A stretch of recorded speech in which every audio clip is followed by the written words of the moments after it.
Hola chicos, espero que se la estén pasando muy bien en su tarde. Pues bueno, soy Frida Bonilla y esta vez me tocó darles un tema de estructuras isostáticas. Este es nuestro temario, que son propiedades de las secciones transversales, propiedades de las secciones que vamos a definir qué es un centroide, el uso de las tablas de centroides, cómo calcular el centroide y qué es el momento de inercia.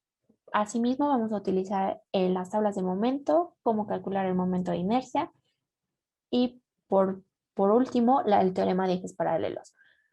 Conjuntando esto, vamos a terminar con el producto de inercia y el teorema de ejes paralelos, recordando cuál es la importancia del eje centroidal para los ingenieros civiles.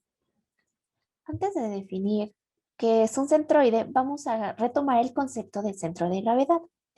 Para esto, quiero mencionarles, centro de gravedad es un cuerpo que está compuesto por un número infinito de partículas de tamaño diferencial. Sin embargo, estas partículas están ejerciendo, ahora sí que en todo el cuerpo se está ejerciendo una fuerza sobre él, ya que está este cuerpo en un campo gravitatorio, ¿no? Sin embargo, la aplicación o el punto que está de la aplicación donde ubica la resultante se le llama centro de gravedad. Vamos a empezar con el concepto de centroide. El centroide, por definición, representa un centro geométrico de un cuerpo. Este punto coincide con el centro de masa o el centro de gravedad, solo si el material que lo compone el cuerpo es uniforme u homogéneo. Para esto, les tengo un pequeño ejemplo cotidiano para comprender más el concepto. Tenemos una regla de madera que por definición pues es uniforme y homogéneo. Está hecho del mismo material, no tiene concavidades y en este caso simple es simétrico. No es necesario que sea simétrico, pero para mejor comprender vamos a mantenerlo así. Sin embargo, nosotros tenemos una fuerza resultante que la podemos representar para decir que pues ese es el peso del cuerpo. Sin embargo, como lo pueden ver, tenemos un punto que pues en este caso ya lo marqué para poder entender que si colocamos en el punto que marcamos,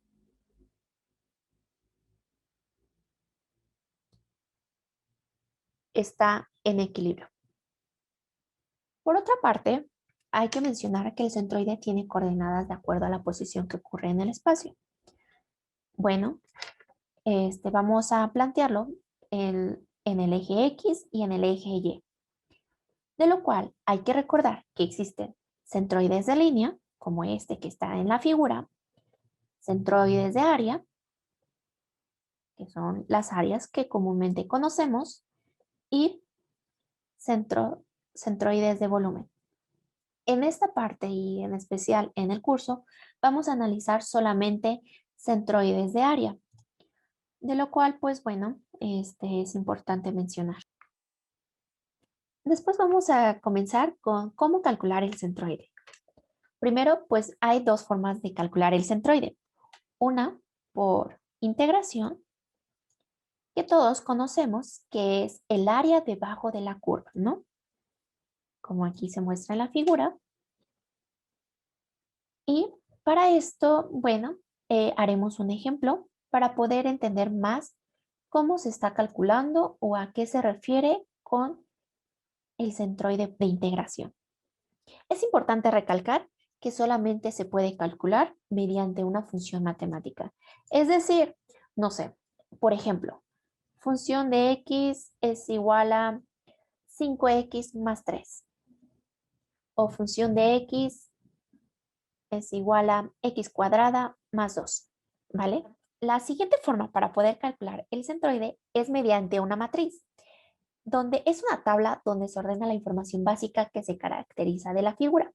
Vamos a hacer unos pequeños ejemplos para poder entender más de qué estamos hablando o cómo se está interpretando esta información. Asimismo, en una gran cantidad de casos, una superficie cualquiera puede ser subdividida en una serie de figuras. Por ejemplo, aquí tenemos una figura irregular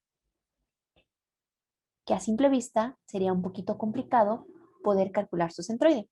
Sin embargo, la podemos subdividir en figuras conocidas por nosotros mismos, desde un triángulo, un cuadrado, un círculo, etcétera, para poder así calcularlo de una forma más fácil y eficiente.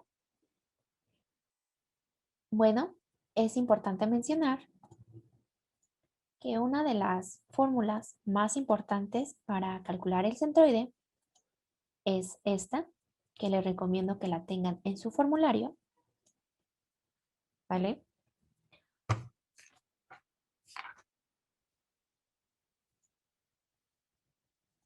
Donde el numerador nos representa una ecuación llamada momento estático, o también como el primer momento, de un área respecto a un eje, tanto a X o a Y. Y asimismo, aquí abajo es la sumatoria de áreas de la figura.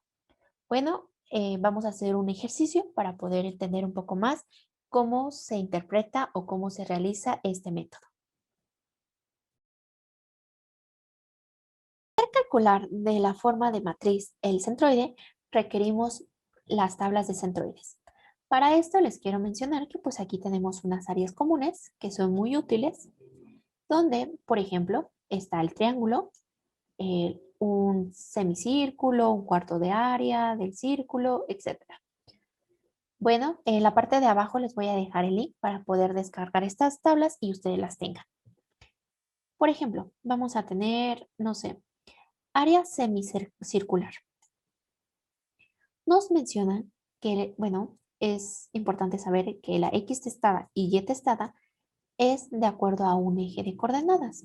De acuerdo al eje, está a qué distancia está el centroide de la figura. Por ejemplo, tenemos un círculo que tenemos nuestro eje X y Y. El X pues sería de conveniencia ponerlo en el y en Y sería este, ¿vale? Donde va a tener la distancia en X va a ser 0, ya no me tengo que mover, está en medio y me tengo que mover 4R de 3pi hacia arriba. Un aproximado, o para poder entender más o menos en dónde está el centroide, estará definido como por en este punto.